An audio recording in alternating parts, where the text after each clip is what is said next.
On my journey to watch a movie every day in 2025, I thought it might be fun once a week to take a look back at a classic film that I have never seen on a big anniversary. This is the 35th anniversary of The Hunt for Red October, the first of the Jack Ryan films. So let's take a deep dive.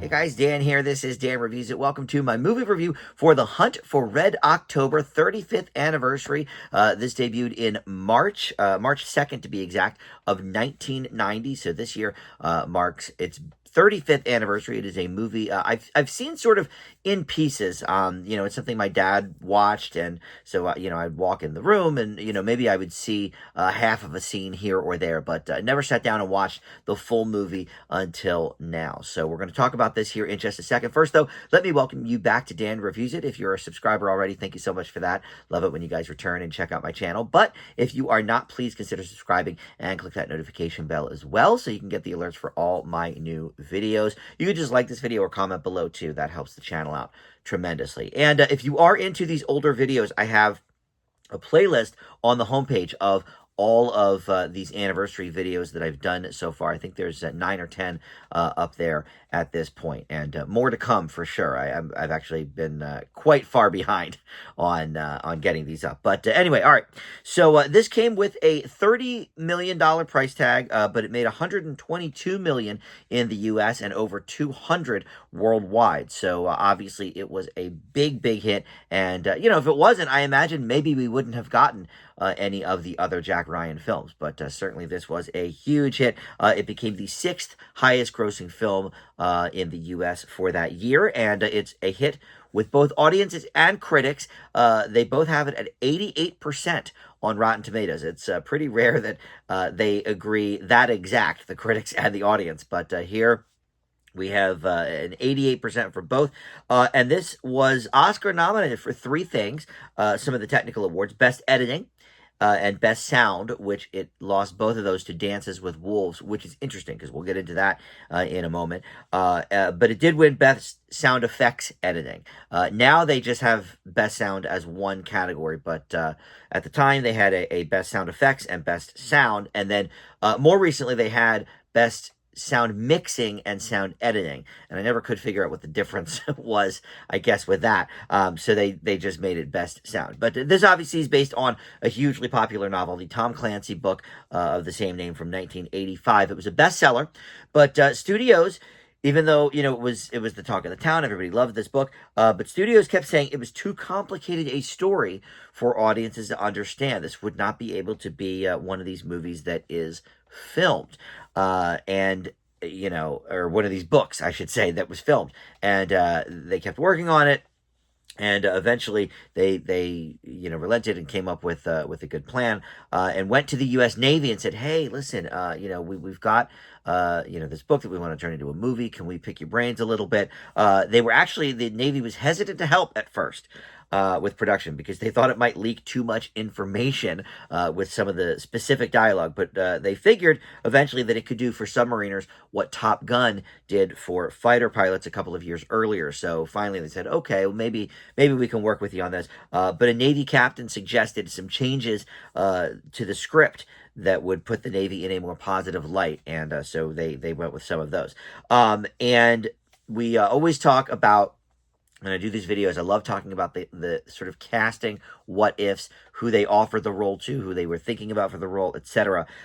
So the reason Dances with Wolves beating Hunt for Red October in a couple of those categories is interesting is because Kevin Costner was actually first approached for Jack Ryan. Now, Sean Connery, I guess, was always sort of in mind for his role, but indeed, Jack Ryan was going to be Kevin Costner. He turned it down, though, because he wanted to direct and star in Dances with Wolves. So he was out. And then they offered it to Harrison Ford.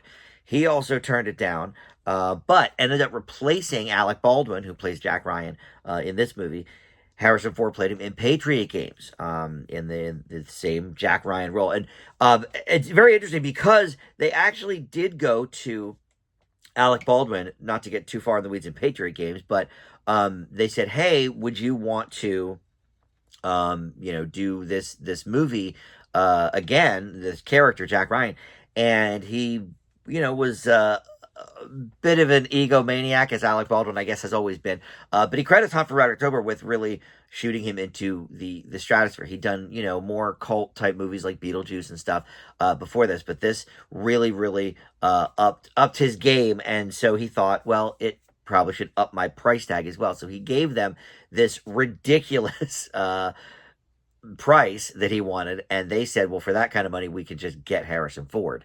And so that's exactly what they did. So they did not have him in any further Jack Ryan films. So we've had Jack Ryan played by, what, 4 different people now? Because not only Harrison Ford, but I think Ben Affleck did him, and then was it Chris Pine in like maybe 10 years ago? And Kevin Costner actually was a part of that Jack Ryan movie. I think it was Chris Pine. And then, of course, on TV, we've got John Krasinski. So, the character has certainly been played by many people at this point. But with this movie specifically, a handful of the stars had actual military experience.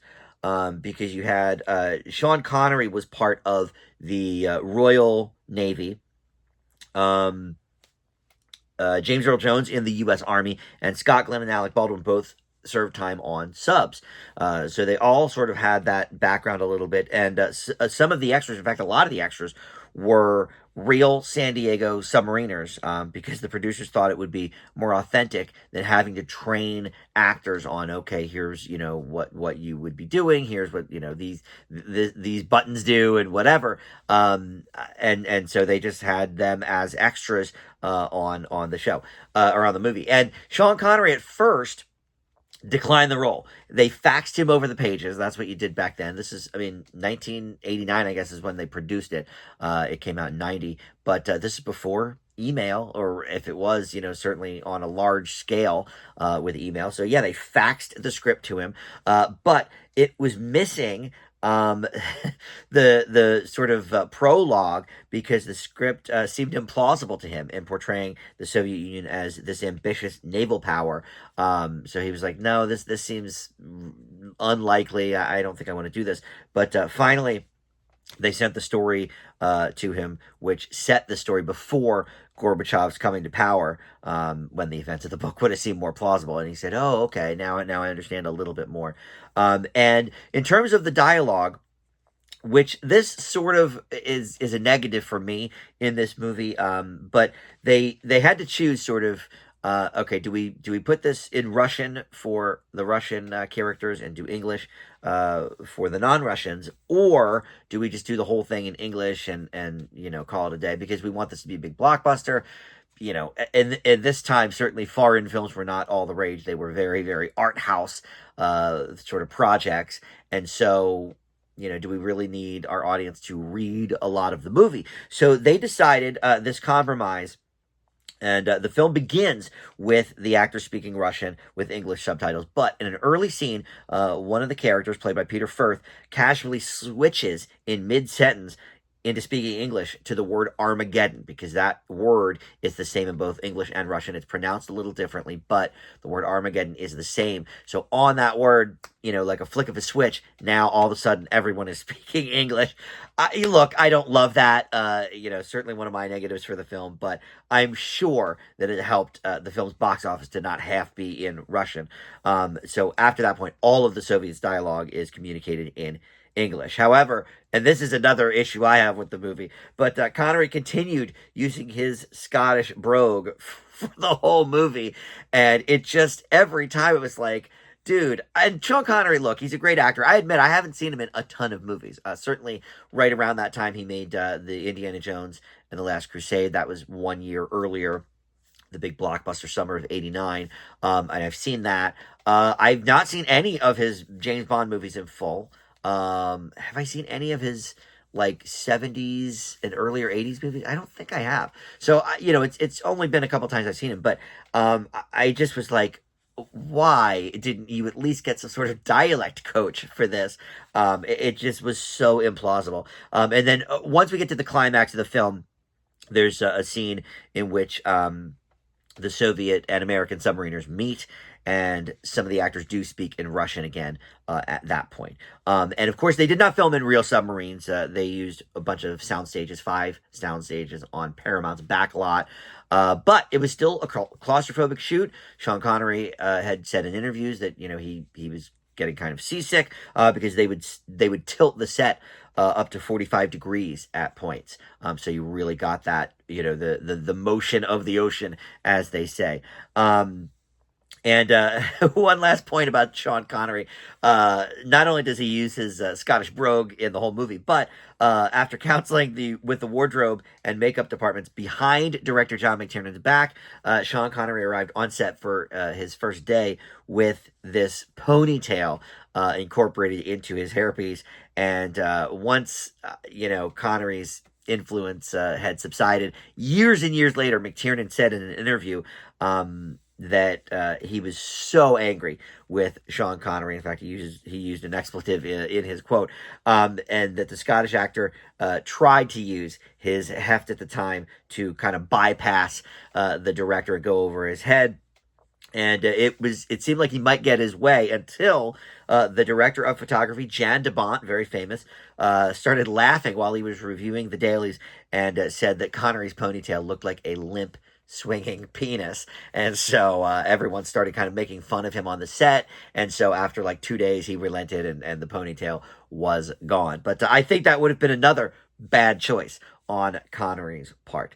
And then maybe most importantly for the background of this movie. So right before the movie's theatrical release, the Soviet parliament removed the Communist Party from the government, effectively ending the Cold War.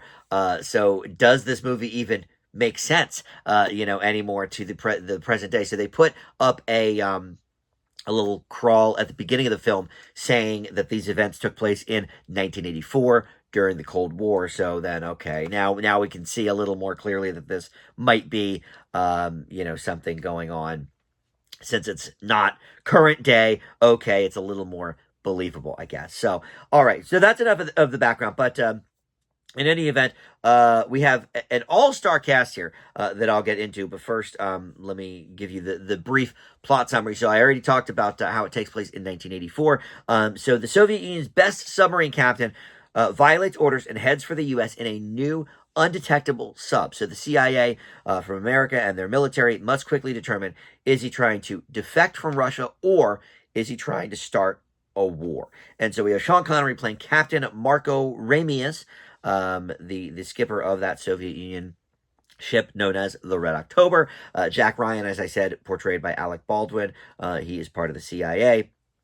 And we have a lot of people in this movie that you will recognize. I already mentioned James Earl Jones as one of them. But a lot of up-and-coming stars, too, were in this film. Scott Glenn, I mentioned. But you have Sam Neill, a few years before his performance in Jurassic Park, of course. So he's up and coming. Peter Firth, I mentioned. Richard Jordan, Josh Ackland, Courtney B. Vance, up and coming, certainly. Tim Curry has a minor role in this, something I didn't realize going into it. And of course, he was very famous by this point. He had done, at least 15 years worth of movies and Broadway shows and whatever. But he appears in this. And then Stellan Skarsgård.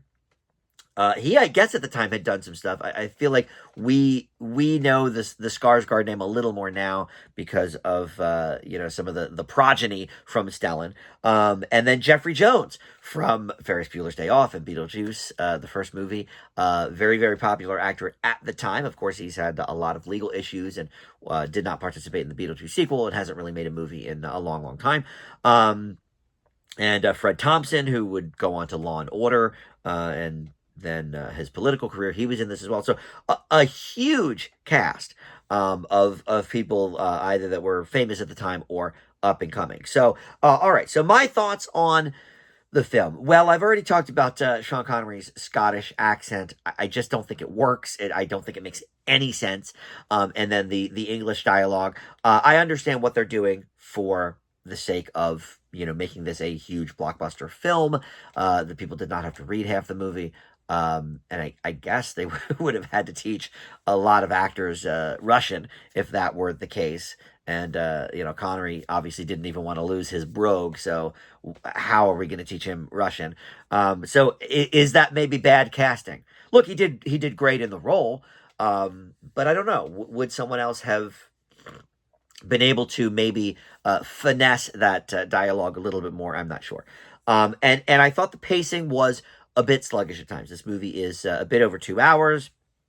Um, but the more we sort of got into the story, I realized, okay, this is actually pretty good to deliberately have it be a little bit more slower paced, because at the time, the rise of the MTV style of films was really taking hold. So you had a lot of these quick cuts, a lot of fast editing, fast paced stuff, and this movie really didn't adhere to that. This was more of a throwback film. Now, the later Jack Ryan films were more in that style. I don't think I've ever seen Patriot Games, but certainly a couple of the ones after that were more quick cut, straight ahead action movies. This has some action, certainly, but I think at its core is a military drama. I think the heavy dialogue is really what sizzles in this movie. Yes, there's a little bit of action here and there, but a slower pace for sure, especially with what we're used to today. But even what we were getting used to at that time, this seemed like a little bit of a throwback. And this is easy to see why Alec Baldwin became a bona fide star after this. He's great in this movie.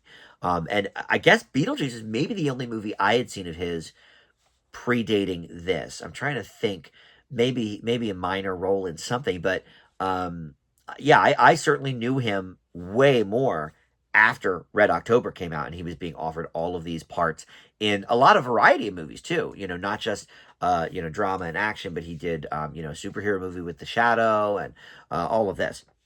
And then there's the direction from John McTiernan. He, of course, directed Die Hard, which sort of set the template for action movies for the next 20 or 30 years. And I think he brings a keen eye to the direction here. That it never, even though the pacing is a little bit sluggish, you're never really bored watching it, which is interesting. And I think that's because, his direction gave us some interesting visuals, and as well, I think it was him that had the foresight, or maybe it was the cinematographer that had the foresight to make the interiors of the submarines a little bit different depending on what whether it was a Russian vessel or an American.